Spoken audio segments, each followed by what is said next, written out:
Yeah, for me, really, while I was out in Hong Kong, I had a moment where I was quite challenged in that I was trying to do too much. I probably were, if I had to label it, I'd say it was probably bordering on burnout. I had a moment when I was working a lot in my day job, like really like to the point of almost exhaustion, but my passion for my gigs and my music took precedent over my own health.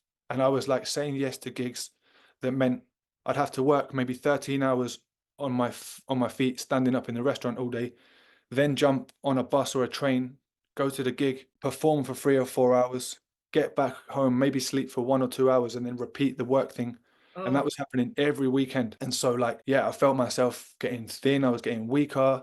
I wasn't eating properly. I was grabbing meals on the go, just drinking energy drinks and things like this. And yeah, it was a big challenge. And I thought to myself, right, something needs to change here because this is not sustainable.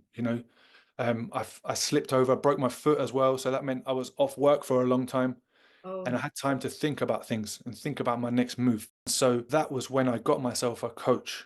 So I got coached because I needed to figure out what I was going to do next in order to elevate myself to a life where I was happy and stable, rather than this kind of up and down life that I was living. So okay. so yeah, I invested in a coach, and from working with him for about 6 months, I was able to really take control back of my life and not like let my life control me. I got off that hamster wheel that was just constantly spinning around.